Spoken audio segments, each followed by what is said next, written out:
What is going on, everybody? Welcome into the Wager Alarm live stream. I'm Howard Bender. With me, of course, Craig Mish. Time to get down and dirty with that super contest. The weekly card comes out on Wednesdays, which is when Craig and I are going to start doing these live streams now. We're going to skip the Tuesday night. We're going to go to Wednesday because we get the lines right in front of us here. Craig, how are you doing today? I'm doing very well. It does make a lot of sense. You know, in general, we've done these on Tuesday nights and even some Monday nights as well. But now that we are not in, and by the way, not a lot of college football contests are up this year. Right. So we bowed out of that. We didn't get involved in it. And we're just strictly doing the Las Vegas Super Contest. We went 3-2 again last week. Second straight week of starting 3-0 and then losing the late games. So those late games are not our friends. And the night games have not been our friends thus far. So I guess we'll just get back on the horse and see what happens this week. But in review, Howard, when you look at it, I mean, the only game that I really think that we were on the wrong side of was taking the Bears against the Rams. But all of the other picks that we had really made sense. Yeah, and had that touchdown, that DK Metcalf touchdown not been reversed, we would have covered in that, and we would have been fine. So yeah, no, the picks were solid. The Steelers were the better team against Tennessee. I know Tennessee rallied and they had a chance to tie, but Pittsburgh was the better team in that game. Detroit, I guess they did get a little lucky with Gurley kneeling down. But look, we took Detroit week 1. They should have won. It evens out. Some we're going to win, some we're going to lose. So that's our even out on Detroit. I'm willing to do that. What was the third one? What was the third one? That's a good question. I got to go to Wager Alarm and hit up the ticket. Tampa Bay? Oh, we did. We took the Bucks. We laid the points. We laid 3.5 there, and that one was never in doubt. Tampa Bay looks like a great I don't know about a great team, but a great betting team.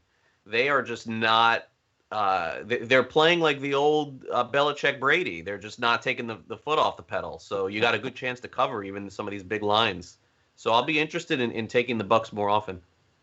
Yeah, well, without a doubt, and we'll be able to take a look at them this week. Why don't we just let's dive in here? We won't start off with the Bucks. We'll start with the let's start with the Thursday night game tomorrow. Okay. Yeah. Does this interest you at all for the Super Contest?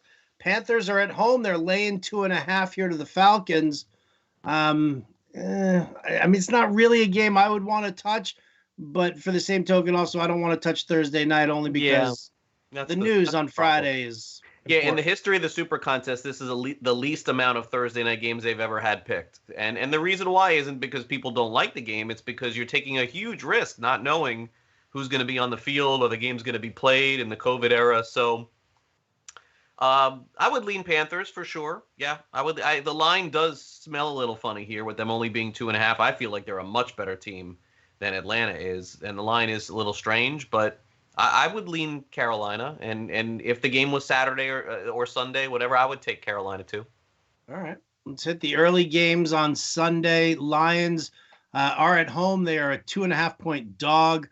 We've been good with the Lions. We lost in that first week, but so far so good with the way they've been. 2-1 with them. Yeah.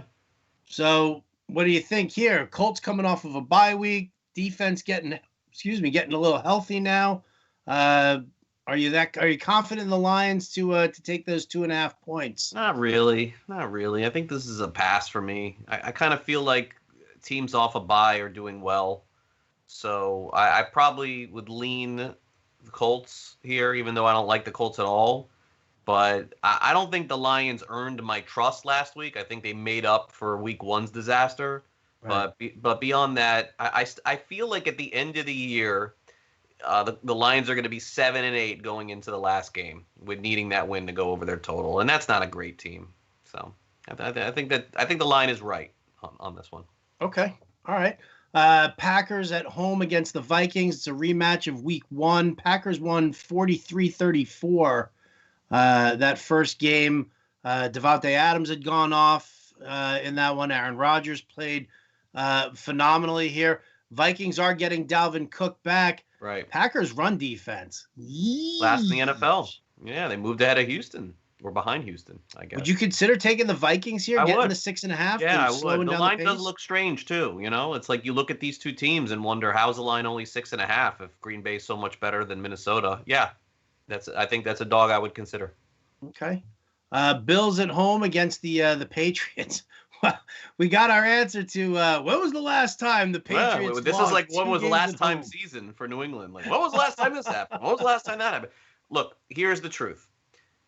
If this was any other team but Buffalo, I would just say let's go against the Patriots. They look awful, but Buffalo has not looked good, Howard. They have not looked good the last 3 weeks in a row. And maybe by the time Saturday comes or Sunday, I'll have changed my mind on this, but it is a pass for right now. I would not take New England. It would only be Buffalo. Yeah. But what is going on with the Bills? What they don't look sharp like they did in the first few weeks. They should have mauled the Jets. Well, it's kind of funny. I mean, they were that team. Dallas did this to us last year, right? Dallas came out like a house of fire. They were 4-0. They were on top of the world. Then you looked at who their opponents actually were, and I kind of feel like that's what we got with Buffalo for those first couple of games, where Josh Allen looked amazing and they looked the part, and they were going to unseat the Patriots, and then all of a sudden, Sean McDermott's offense got a little stale in comparison to some of the defensives that we've seen stacked up against them. Sure. All right. So Bills, Patriots, now. pass. Yeah, I'm fine with that. Let's walk like an Egyptian right over to Titans against the Bengals. Yeah. It says Bengals. On the Super Contest page, they have Bengals for some reason this week. I'm not sure why. This is a big trap into taking Cincinnati here, I think. It's just like a lot of points. They're at home. They've looked good. Games have been super close the entire time. It's going to turn. Too many close losses for them eventually leads to big losses. Tennessee is much better than Cincinnati, so my lean would be Tennessee. I hate laying points, but this looks like a trap to just take those points with Cincinnati at home. And it was last week too. Remember, the line was 3.5, 3 in the Super Contest. Parkey missed that extra point at the end of the game, so Cleveland should have covered. I mean, maybe they should. Look, Cleveland could have scored a touchdown in overtime anyway. Mayfield played the best game I've ever seen him play, but I would lean Tennessee. I think Tennessee's going to run through Cincinnati. Well, see, that's the operative word, and we've been talking about this over at Fantasy Alarm a bunch. When the calendar flips to November, there's a little switch that goes off in Derrick Henry, who it's like superpowers all of a sudden. And by the way, A.J. Brown is good, and Tannehill's playing well, and their offense is fine, and their tight end is decent. Look, Tennessee's defense, I don't know what happened. You'd have to tell me what happened to their defense. So I don't know what the total is in this game. I probably would lean over on the total. I'm guessing it's in the total's like 54 and a half. Mid-50s. So, but I would have to lean Tennessee. This is just a matter of better team here for me on this one. And again, I get real nervous when I start to see a team losing a lot of close games because within the same season, because like it's just the psyche just starts to drip, and I think that could be happening with Cincinnati. Okay. Browns at home against the Raiders. Browns giving 2.5. I kind of thought this was a weird line too. Me too. Especially right? Very weird line. Makes me want to pass. It feels like the right pick is Cleveland, but the Raiders, when you don't expect that they win. So if I had a lean just based on contrarian approach, it would be taking the Raiders. I feel like the Raiders must be the pick for Cleveland to only be -2.5. Yeah, which upsets me. Doesn't make sense. It doesn't. But you're right. I mean, we saw this. When the Raiders came out. Who did they? The Bucks. They beat the Bucks. The Bucks. Not the Bucks. They beat the Chiefs. The Chiefs. I'm sorry. The Chiefs. Yeah. They slapped them around. It was crazy. It was close. I mean, the Chiefs had to come back down 20. Yeah. So the Raiders are the same team the last few years is that when they win, when they're supposed to win, they don't, and when they're not supposed to, they do. And this is a game they're not supposed to win, so they'll probably win.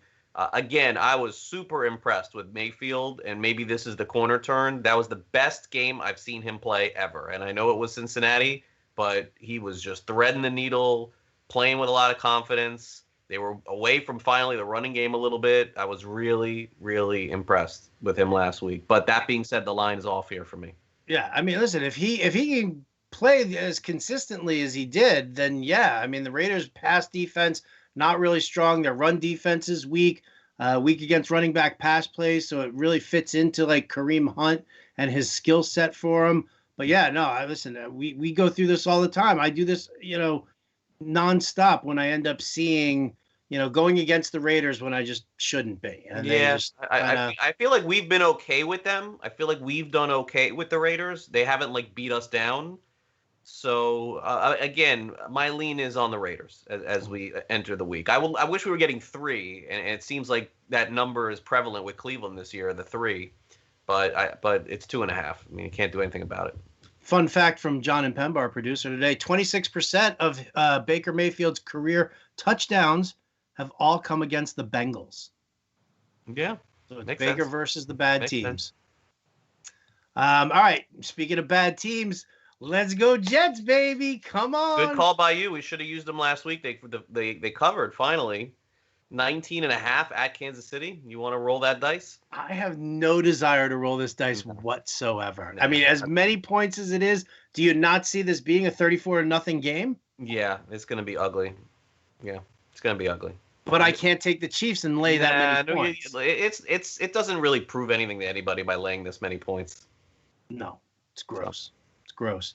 Rams visiting the Dolphins. Dolphins are a home dog, 3.5. It is Tua's debut. Yeah.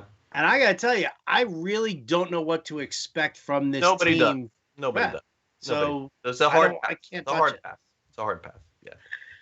If you're taking either team, you could build a narrative for both. You can build for the Rams and say rookie quarterback, usually not good first game, pretty good second game, very good third game. This is what's happened with Burrow, Kyler Murray, Herbert. Like, I mean, guys take a week or 2 or 3, and then they usually get it. That's for taking the Rams. Burrow. Taking the Dolphins, they're home. It's Tua. Oh my gosh, they're gonna play great for him. They're gonna be behind him. I could play either way on this one. I can't guess what he's gonna look like. So pass for me. Let's see him 1 week, and then we'll make the call. Hard pass for me. Saints going to Chicago to take on the Bears. Bears are home dog, only 4.5 points. After what we saw on Monday night, like, how is this spread only 4.5? Yeah, it's gonna get higher for sure. I guess it's because the Bears are at home. I guess that's why. And the Saints, over the last 2 years, are just not great on the road. I mean, I guess that's at covering. I guess that's that. But does it matter with no fans? I'm not sure that it does. But how are the Saints couldn't stop Carolina? So I don't know. I mean, but again, Carolina is a more prolific offense than the Bears. That's true. I guess we'll touch on it this weekend. I'm not sure on this one. I hate just continually laying road points. It's just not my thing. Well, no, I agree with you there. 47 is the over-under for this game. Feels right. Third lowest on the board. It feels right. Brutal. Seahawks at home against the 49ers. Seahawks are laying 3. Listen, we said we can't go against Russell Wilson in the spread, but listen, Seahawks now 0-2 against the spread in their last 2 games. Yeah. They started off 4-0. We also noted that Russell Wilson never lost in Arizona ever. And Arizona tried to give them the game, by the way, too. They really did. They were at the end of that game. Why did he try to kick that field goal with like a minute and a half left? Like why didn't he run down the clock? I don't know. That's weird coaching for Arizona, but it would only be Seattle for me here. I can't take invest in the Niners, huh? Yeah, I can't do it. Okay. The game that neither one of us want to touch, Philadelphia against Dallas. Eagles are laying 7.5. No Miles Sanders here. Yeah, they have to make the line 7.5 because the world would take Philly at -7. So I'm guessing this line goes up before Sunday. And if it goes up to 8, would you take the Eagles? I can't take Dallas. I can't take Dallas. No. That's wrong. We won't take Dallas. The Eagles may be on the fringe this week as a possible pick. Okay. It may be. If it goes up to 8. Yeah, if we're getting some value there, maybe. I'd like to see who's going to play for Philadelphia first. I mean, it's kind of important with them. I'd like to see that too. Yeah. All right.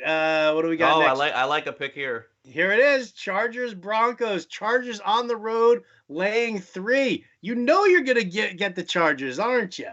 Denver. Like Denver this week.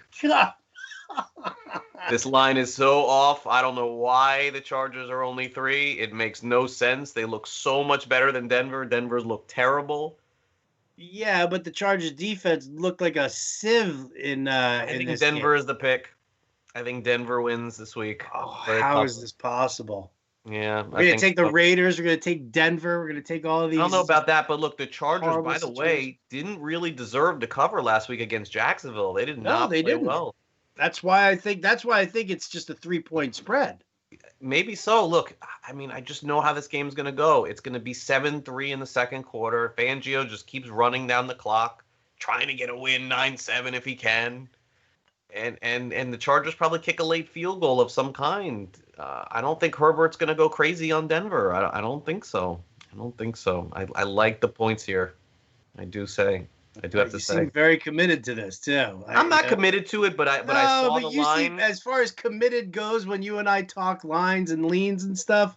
This is one where we're gonna pass the email back and forth, and Denver's I'm gonna be probably on going to there be in like a on. dozen I'm times. probably going to be in on Denver because it's such an ugly pick, Yeah. and it doesn't look right, and this one looks to me off more than any of the others based on the way the Chargers offense has played. I understand their defense hasn't been good, but Denver's in no position at all to be taken by anybody and backed by anyone, and usually I like to.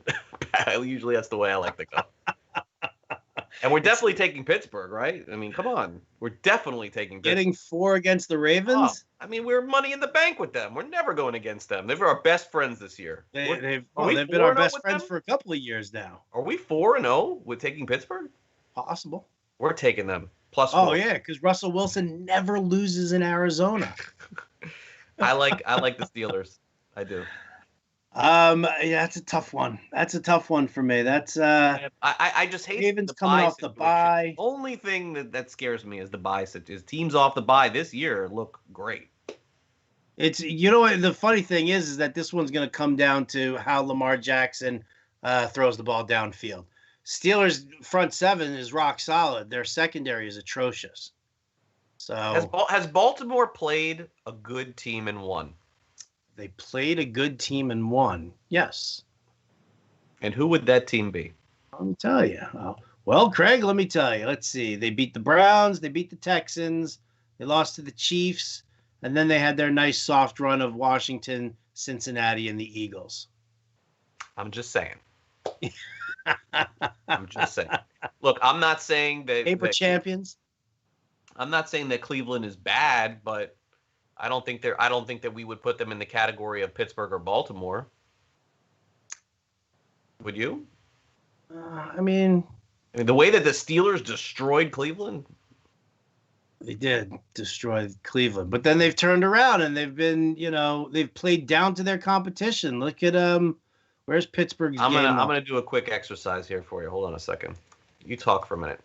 Okay, so Pittsburgh, they've obviously won every game. Giants, Broncos, Texans. If you're not going to give it to the Ravens, then we're not going to give it to the Steelers. The Eagles, and then they beat the Browns and they beat the Titans. So these last 2 games have been solid wins for them. The first 4, hot garbaggio. Okay, so I want to go back through the years here at Pittsburgh, Baltimore. So Baltimore beat Pittsburgh. Do we count last year? I guess we have to, but Ben wasn't involved in these games. So Baltimore crushed Pittsburgh last year with Duck Hodges. Whoever that guy was, right. Baltimore beat Pittsburgh 26-23. Pittsburgh beat Baltimore 23-16. Baltimore over Pittsburgh 26-14 in cover.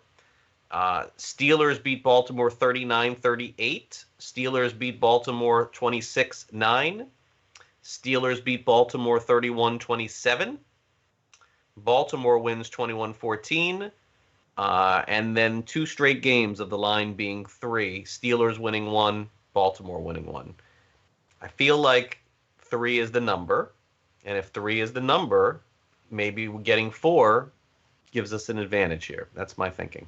All right. I love it. When you break it down like that, Craig, how am I going to the games are always close between these 2 teams, and it's a 3.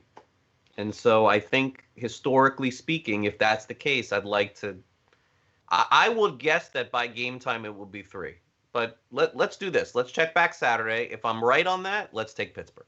All right. I'm fine with that. Last game now, Monday Night Football, Hey, we're not Giants. winning any Monday night games, so I don't know that we're the people to talk to about this. But I would lay the points and take Tampa Bay. You would lay the points and take Tampa Bay. Yeah, I would. I would go against the grain. Monday Night Dogs have lost 3 in a row. Yep. The favorites are covering. I would take Tampa Bay. Tampa Bay, to me, looks fantastic. And I don't think the Giants can hang. But again, we're not doing well on Monday night, so not well at all. So maybe we should change our approach and do all early games this week and see if we can just, by the time the late games start, we're done. You know what? I like that. So, all right. Well, you've got the Steelers are an early game. Right. We talked Vikings taking them. Right. That's $2. An early game. Right. Mm-hmm. We talked Titans laying the points against the Bengals. Uh-huh. That's an early game. Well, we're not going to – I don't think we'll get all early. We're going to have to take like a 4 by you 1 o'clock, by me 4 o'clock. I mean, we've got to go with the if we're going to take your stank-ass Broncos pick. I'm not saying we have to. That's a late game. See how, look, I'm not married or committed to any of the picks this week. Those are my leans to start the week. Which I understand, but you know what? I mean, your leans we have to obviously take into consideration when we are making our final picks. For sure. But we're back on Sports Grid Friday, and then Saturday night we actually make the picks. So at least the early part of the week, I would tell you that of all of the picks, I would say Pittsburgh is the one that I would bet now if I could. I don't think you'll be able to get 4 on game time against Baltimore. Okay. And let me see which way that line is going here, just so I don't talk out of school. All right, this is me stalling here. I see it at 3.5 right now. Yep, it's going the other way already. So getting that value. Chargers are already up to 3.5 too, by the way, in some spots. Chargers open up at 1, moved to 3.5. Yeah, there's going to be heavy against Denver. All right. See, I know you like and that. And Philadelphia is 8, by the way. Oh, it's already gone to 8? Yeah. Oh, look at you. Look at you. But yeah, we'll touch on it. We'll touch on it Saturday night and see where we're at. But if from a betting perspective, if you're betting any now based on our opinion, then you would take Pittsburgh because you will not get 4. You won't get 4 anywhere else. You will not get 4 on Sunday. No. All right. Well, there you have it, guys. Again, Friday, you'll catch Craig and I on Sports Grid. We're going to be discussing the lines again, a little further into our leans. And then obviously Saturday night, 8:30 p.m. Eastern, right here on the Wager Alarm live stream, we'll be making our final picks for the Super Contest. We are over 500 with another 3-2 week. Let's get at it, man. Let's get that 4-1, that 5-0. We are definitely trending in the right direction. By the way, there's thousands of people below 500 this year. I know that the top of the chain in the Super Contest are all doing better than last year and the year before in terms of overall. Like it's just like a couple of people are having a phenomenal start, but the overall numbers in terms of the betting are way down from where the percentage-wise are way down from when they were last year. Our numbers are down a little bit, but not significantly. If we just go 4-1 or 5-0 in 1 week, we are right back where we were last year. So we're right there.